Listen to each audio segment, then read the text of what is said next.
আসসালামু আলাইকুম। কাছে দূরে যেখান থেকে আমার আজকের ভিডিওটি দেখছেন, আল্লাহ আপনাদের সবাইকে সুস্থ রাখুক, নিরাপদে রাখুক, সৎ কাজের সঙ্গে রাখুক এবং আপনার নেক ইচ্ছাগুলো পূরণ করুক। আমিন। এখন যেহেতু পবিত্র মাহে রমজান মাস চলছে, তো আমরা সবাই কিন্তু চাই মাগরিবের আগে সব কাজ শেষ করে সন্ধ্যার পর একটু বিশ্রাম নিতে। তাছাড়া একা হাতে যারা সংসারের সব কাজ করেন বা হেল্পিং হ্যান্ড ছাড়া কাজ করেন, তারা আমরা সবাই কিন্তু চাই, তাই না? আবার অনেকেই দেখবেন শেষ করেও ফেলে, কিন্তু কিভাবে? এরও কিন্তু বিশেষ কিছু কারণ আছে। সেহরি খাওয়ার পরে কিন্তু আমি খানিকটা সময় ঘুমাই। তো আজকে কিন্তু ওঠার পরে দেখতেছি যে সাইমার আব্বু দুটো গাছ এনে সামনে হাজির করে রেখেছেন।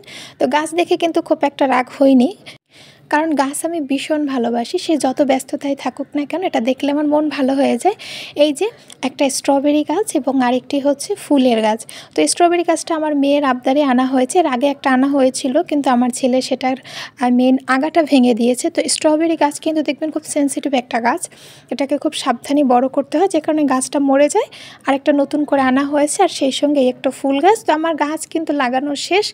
আর এদিকে মেয়েকে লিখতে বসিয়ে দিয়েছি, তো তিনি কিন্তু কিন্তু লেখা গায়ে গায়ে হয়ে যাচ্ছে। তো সেদিকেও কিন্তু খেয়াল রাখছি। তো ওকে বলছিলাম যে লেখা সবসময় এক আঙুল ফাঁকা দিয়ে তারপরে লিখবে। রমজানে সকালে মূলত খুব একটা কাজ কিন্তু আমার থাকে না। এই যে গুছাগুছির কাজ থাকে, যেমন সোফা ঝাড়া অথবা বিছানা গোছানো। রমজান ছাড়া অন্যান্য সময় কিন্তু আমি আসলে দেখা গেছে কোথাও একটু ময়লা দেখলে সেখানে ঝাড়ু নিয়ে গিয়ে হাজির হয়ে যাই। খাটের নিচে ময়লা দেখলে হামাগুড়ি দিয়ে সেটাকে বের করার জন্য ব্যস্ত হয়ে যাই, বা কোনো ভারী কাজ আর কি তখন যতটা সহজে করি, এখন কিন্তু আমি দেখলেও করি না। যদিও থাকে না, রমজানের আগে আমি সব কাজ যতটা সম্ভব করে নেই। রমজানে শুধুমাত্র রোজার দিকে আমি ফোকাস দিই। আরও দুটো বাচ্চা আছে, কারণ বুঝতেই পারছেন ওদেরকে নিয়ে কিন্তু আমাকে সব কাজগুলো একা হাতেই করতে হয়। তো রোজা রেখে যাতে খুব বেশি ক্লান্ত না হই, সেই জন্য খুব ভারী কাজ আমি কিন্তু একদমই করি না। তাছাড়াও এই কাজগুলো করার জন্য কিন্তু সারাটা বছর পড়ে আছে।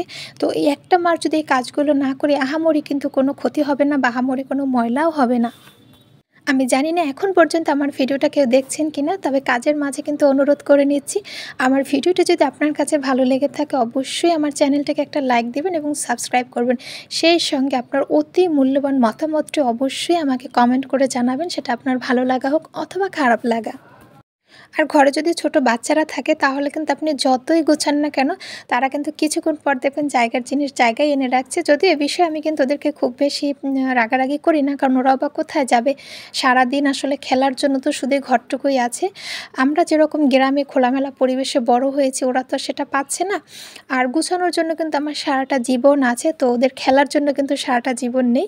তাই এই বিষয়টি নিয়ে আমি ওদের সঙ্গে খুব একটা রাগ করি না। সকালে নির্দিষ্ট একটা সময় একবার গুছাই ভালোভাবে, তারপরে আর কিন্তু গুছানোর দিকে খুব একটা বেশি মনোযোগ দেই না বললেই চলে।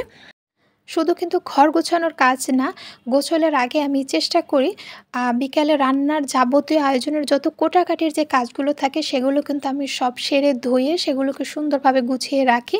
এবং টেবিলে সন্ধ্যাবেলা যেন আমার খুব বেশি টেবিলের কাজে এসেও হুটোপাটি করতে না হয়, সেজন্য টেবিলটাকে আমি সুন্দর করে গুছিয়ে রাখি। কারণ পবিত্র মাহে রমজান মাসে দেখবেন যে আমাদের প্রতিদিনকার যে থালা বাসন, তার থেকে এক্সট্রা কিন্তু কিছুর প্রয়োজন হয়।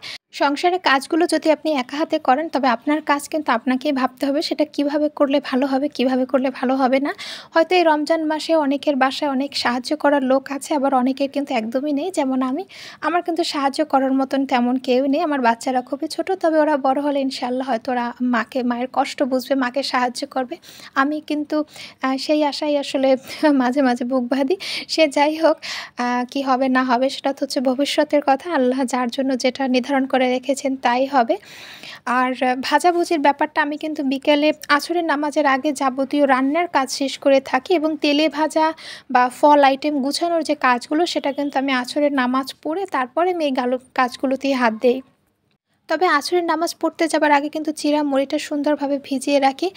আর টুকটাক আর কি যেরকম হয়, যে একজনের ঘরে দেখবেন এক এক রকমের আইটেম। আসলে রমাদান মানে তো এই না যে আপনি অনেক রকমের খাবার নিয়ে বসবেন, আপনি যেটা পছন্দ করেন না সেটাও, বা যেটা পছন্দ করেন সেটাও না, একদমই না। আর যেহেতু আমার বাসায় লোক সংখ্যা খুবই কম, খাওয়ার মতন তেমন কেউই নেই, তো সেইখান থেকে আমরা আসলে যেরকম খাই প্রতি বছর রমজানে, আমরা যেগুলো খাই সেগুলোই কিন্তু আমি সবসময় আমার ইফতারে রাখার চেষ্টা চেষ্টা করি। তবে আমার বরাবরই মনে হয় যে রমজান মানে তেলে ভাজা জিনিস না থাকলে কিন্তু খুব একটা মজা হয় না, তাই না? তো সেজন্য কিন্তু প্রতিদিন আর ইফতারে কিন্তু আমার তেলে ভাজার আইটেম থাকেই। সেটা পেঁয়াজু তো সবসময় থাকে। তো পেঁয়াজুর সঙ্গে যেকোনো চপ হোক, বেগুনি হোক। আর এই যে আমি কিন্তু এটা একটা খুব মজাদার একটা আলুর চপ করছি এবং এই আলুর চপটা বেশ মজা হয়। তো ইনশাআল্লাহ একদিন আপনাদের সঙ্গে শেয়ার করব। তেলে ভাজার যে কাজগুলো ছিল অথবা রান্নাঘরের যে কাজগুলো কিন্তু সেগুলো সব শেষ হয়ে গেছে। আর এখন চুলা-টুলা মুছে একদম সোজাসুজি চলে যাব কোথায় বলেন তো? একদম ইফতার গোছানোর জন্য। আর কোনো কাজ নেই। ইফতারের ঠিক ১০-১৫ মিনিট আগে আমি শুধু ইফতারের যে আয়োজনটা এটা গুছানো এবং সময় পেলে কিন্তু দোয়া পড়ি। এগুলো গুছাই এবং সঙ্গে দোয়া পড়ি বা হয়তো বসে সময় যদি পাই তাহলে ৫-১০ মিনিট বসে বিভিন্ন দোয়াগুলো পড়ি, আমল করি বিভিন্ন। তো এই যে আমি কিন্তু আলাদাভাবে সাজিয়ে নিয়েছি। সবাই ভালো থাকবেন।